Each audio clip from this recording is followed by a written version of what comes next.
am di bile ñu génn ñu gis na génn nañu kaas ci ay ministère am ñenn ñu dugalaat mais li nga xamante ne xëy na moo gën a nekk li jëriñ li gën a tee sénégalais wala boog leen bettu leen mu nekk li moo jaar ci Ousmane Diagne ak ki nga xam ne moo di Jean Baptiste mel ni ñu ci bëri jàpp ni le premier ministre le président de la République Diomaye dafa daal di cédé ci pression bi nga xamante ni si ñeent les membres du PASTEF def nañ ko muy la récupération des ministères de souveraineté alors président Jean Baptiste ak Ousmane Diagne génn la leen ñu dugal Yacine Fall ak ki nga xamante ne si moo di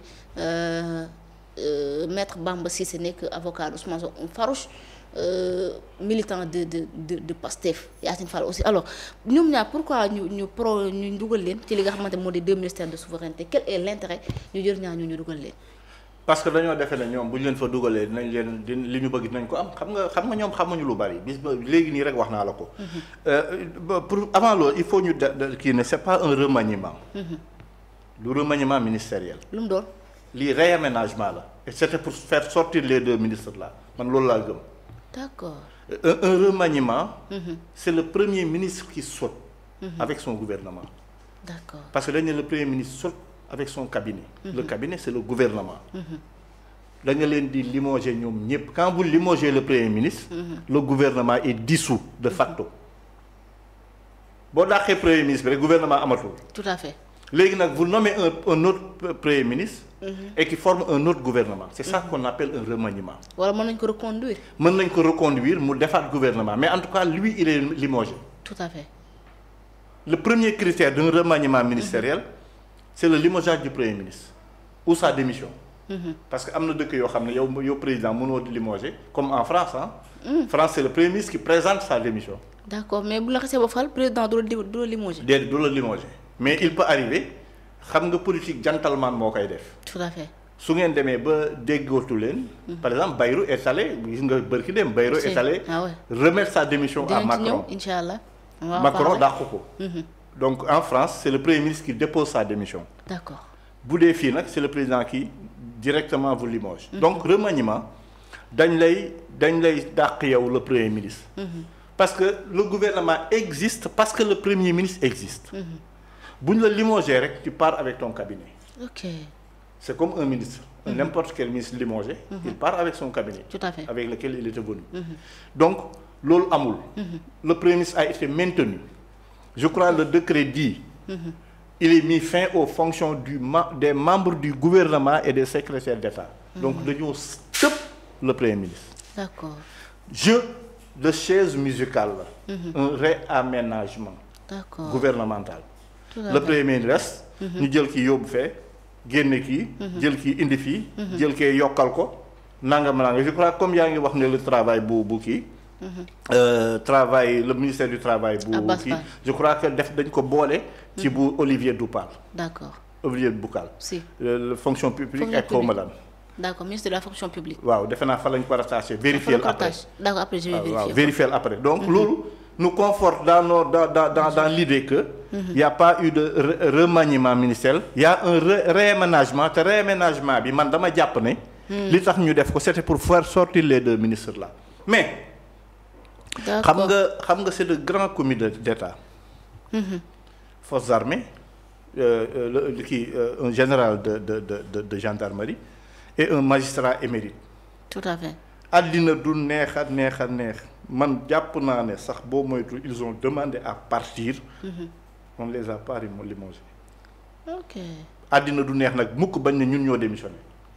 c'est de grands comités d'État. wala ñun ñoo demandé à partir. Tout à fait. gis nga c'est une déclaration de Serigne Mbaye Ndiaye. Serigne Mbacké Ndiaye que j'ai entendu à la TFM.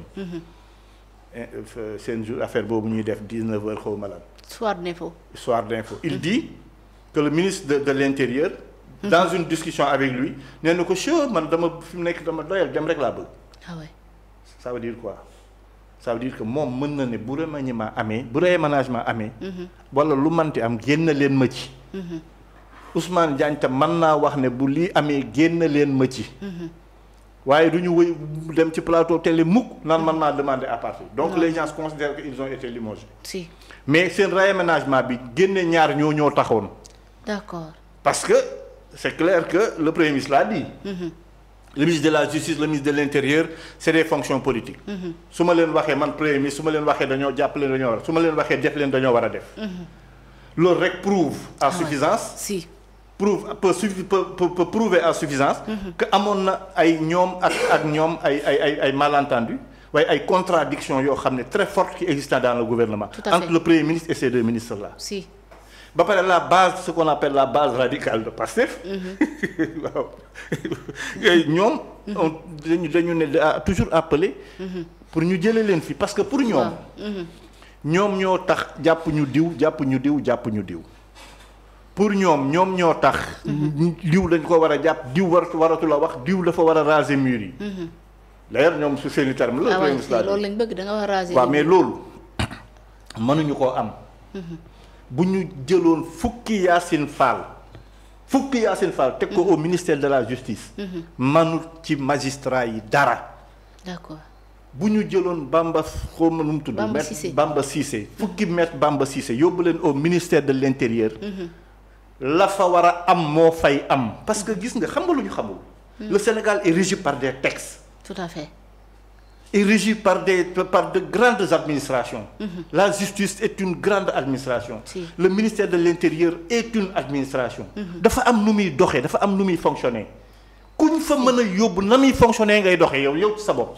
waaw loolu dëgg la. même fut-il un ministre. yow même boo dee ministre de l'Intérieur doo dem di woo ay général wala ngay woo ay colonel wala ay commissaire naan leen def leen lii wala non ça ne se passe pas comme ça. si. Bamba Cissé va entrer dans les rangs. comme ni yeneen ministre de l'intérieur yi lay def. bien sûr. li mën a ne lay def li mënta ne du ko def. mais président attente yi ci Bamba Cissé ak kii bari na de. waaw mais Yacine Fall lan la ñuy attendre ci moom. Pastef bi li Pastef di xaatu ñoom bien sûr. waaw mais quelqu'un qui a été ministre n'a fait aucun résultat aux affaires étrangères. si. aucun résultat. du yëg sax li xew ci sous-région bi. loolu xamul sax li xew. boo ko laajoon tey bu ngeen daje nga laaj parce que ce qui s'est passé au Mali ak li xew Mali bii li xew Mali bërki bii ak nos ses compatriotes qu'on avait enlevé là. xamul li xew am moom. mais yëg ko woon moo ko mujjee ah. ça c'est un ministre des affaires étrangères nga jëlee ko fa yóbbu ko à la justice croyant qu'il peut faire pression sur les magistrats pour ñu gaawal ay dossiers wala pour ñu arrêter diw wala pour ñu arrêter diw tu te trompes lourdement. Ça ne se passera pas comme ça et puis ñoom je crois Bamba la xawma ak Yacine Fall ils sont suffisamment intelligents. suffisamment avertis. ba war a xam ne affaire yi du di ko waa base Pastef bi xalaate noonu lay amee. tout à fait. du amee noonu. il a une autorité hiérarchique sur le parquet. jeex na. waaw jeex na. mais les magistrats du siège moom ki mu def non xam magistrat du siège xamul le politique. xamul politique bi xamul ministre bi xamul yooyu. on lui présente des dossiers il juge en son âme et conscience. en son intime conviction. tout à fait. ministre ñemewu la woo magistrat de kuy di naan ko defal nii wala defal naa ñemewu ko xalaatu ko sax. d'accord. même le procureur da ngay gis dans un procès. le procureur prend des décisions yoo xam ne. wala am benn posture boo xam ne c'est à l'encontre même.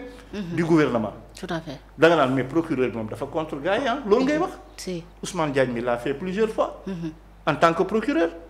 état diligenté benn affaire mu ñëw jël le contre-pied de l'état. si da ngay dem tribunal procureur nga defee ne day dugal waaye mu ne non ce dossier là daal franchement.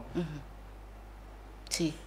et le juge tranche dans avec son intime conviction. bien sûr. du ñooy ñëw di saaxee. ku ko weddi nga laaj Macky Sall. waaw. quand il a voulu ay dàq ay élections def affaire am yooyu. mais ñoo ay conseil dañoo taxaw ni ko loolu du fi amee. jàppal date mu bañ a jàpp date ñoom ñu jàpp date. parce que moomoo leen. si. soo fàttee wala nga si tu essaies d'oublier le principe de la séparation du pouvoir dans ce pays là da ngay nax sa bopp. si. c'est-à-dire juge yi tey. la cour suprême le conseil constitutionnel. ba ñuy jàng di def ay résultats. di àtte. di wax Sénégal fi mu war a aw. nekk le garant de notre justice. le garant de l'équité nationale. si. boobu ñii da nga kenn daa xam fan lañ ne. ñii mënuñu leen defloo dara. encore que tout ça est organisé par des règles de droit. ministre daa am loo war a def ak loo war sa def. ngay bu intérieur ba même le président bi dafa mën a def lu ko neex. non non mais non. donc je crois profondément que c'était pour satisfaire la base de Pastef. D'accord. Ou bien satisfaire li nga xam ne premier ministre waxoon na ko. On peut être d'accord que moom en tant que premier ministre bu d'accordul ak ñaari ministre ñooñu mën nañu quitter le gouvernement on est d'accord. Mais loolu moo tax ñu def réaménagement bi du leneen. Parce que boo ñuy wax naan après on a mis en place une équipe d'attaque une équipe boo xam ne dafa war a gagner ban équipe lan lañ ci changé. Vraiment bariwul de. Et puis li mën a évoluer dëkk sax ba koom-koom bi évoluer ba dëkk ba kenn ku ci ne gis c'est pas l'intérieur ou la justice. non. Intérieur ak justice. Bamba ñu ngi koy xaar ci insécurité bi am actuellement. Bien sûr. L'insécurité est partout dans ce pays-là. On nous dit qu'il y a des trucs dormants au Sénégal yooyu la ñuy xaar pour mu régler ko. Bien sûr. La justice ñu ngi xaar pour mu régler yeneen yu dul ay règlement de compte. Bien sûr. fi ñu leen di xaar nañ fa nekk. Mais fi ñu leen di xaar bu ñu fa nekkul di jéem a nekk feneen ils trouveront les Sénégalais devant eux. amul sikki sàkk kay. beneen bi mooy. le bi ñuy wax naan non il a cédé non. Diomaye ne peut pas céder face à Sonko. président loolu nga yaakaar. waaw non xam nga lu tax non ci yoon bon xaw ma nag ñoom xam nga ñoom du ñu def lu nit ñuy def. mais bu dee yoon dong la y a le président de la République. qui a ses prérogatives. tout à fait. lépp fi mu ne moom lañ fal lépp lu am ci réew mi. Diomaye la. si. du Sonko ah. nit ñi nag Sonko nag à bon dos. waaw ku xàcc dóor Sonko mais lépp lu fi am Diomaye la Diomaye est le seul responsable de tout ce qui arrivera dans ce pays-là. Mais oui. ah oui il est chef de l'État. Il n'est pas que chef de l'État. Il est président de la République. si. xam nga y a une différence. le Burkinabé. Comment il s'appelle? Le président burkinabé. Ibrahima Traoré le Malien comment il s'appelle? Goïta. Assimi Goïta. Tu peux mën nga leen wooye chef d'État. Mais mënoo leen wooye mukk président de la République.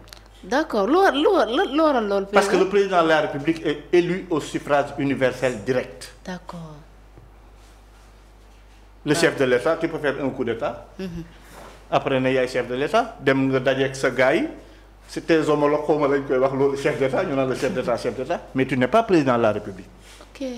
Tant que amoo élection. ba ñu fal la réew ma falal la tànnal la seen bopp tu ne peux pas bénéficier du nom de président de la République. Ah là c'est clair. Donc Diomaye n'est pas que chef d'État. Il est président de la République. D'accord. Qui a des prérogatives définies définies dans la Constitution et interprétées dans les lois. Donc lépp lu fi am mooma. Sonko mënul jël benn prérogative bu chef d'État. D'accord. Il tient sa légalité du décret signé par le président de la République le nommant premier ministre. Tout à fait. Mais le premier ministre amul beneen pouvoir. amuñu benn pouvoir. Le président est chef d'État il est président. Il conçoit la politique de la nation. Tout à fait. Donc loolu dëgg la. mënta céder face à un premier ministre. Maintenant il peut arriver que mu bëgg dara quoi. Bon mu premier ministre wax dara mu ànd ci mooy loolu Macky l'a fait. si. Abdoulaye Wade def na ko. Abdou Diouf def na ko sa ministre ne la nangam ak nangam nga bàyyi la nga jàppoon def li kii loolu lu séddee. moom la ñu fal mooy président. Un président kenn mënul ko def pression ba bu séddee. Bien sûr. ci dans un état normal waaw dans un état normal. dans un état normal. dans un état bu dul bu Pastef xaw ma nag état Pastef quoi. mais président boo toogee premier ministre mu ni man dew ma fenn te kenn ëppalewu ma fi. mais loolu bu ko waxee tamit ça veut dire que vraiment même bu ko waxul directement il conteste la légitimité du président. sécurité autorité amu fi. waaw autorité amu fi. loolu kay. non d'accord naa ak yow. ci man. d'accord naa ak yow mais loolu taxul. mu jël mu def pression ci chef d'État ba jël ay bu ma nee kiiwul je parle de ku ci ne. li la constitution may. tout à fait waaw moom. kii li ko constitution may nit mënu koo jël ci ay loxoom. moom la. d'accord. léegi nag il peut arriver. que moom mu nooyam wala mu kii càmbaambal def ay affaire am. ba waa ji def leneen loo xam ne waru ko woon def mais dans tous les cas. le seul responsable de ce qui se passe dans ce pays là c'est Diomaye Faye. d'accord c'est pas Sonko. waa ji moom ay loxoom set na wecc set na mais bilan bi ñoo koy bokk de. waaw bien sûr moom ñoo koy bokk non kii sax kii di def ay plan mag ay projet mag ay fu ne mu dugg fa ak fu ne mu dem fay wax naa sa plan beeg projet beeg yooyu. defe naa moom. Parce que certains disent que oui comme jox na ko lépp léegi moom comme jox na ko lépp. da koy seetaan pour naa non ça ne se passe pas comme ça état du doxee noonu. non warut a demee noonu. état du doxee noonu le responsable le gardien de la constitution le responsable de tout ça c'est le président de la République. bien sûr.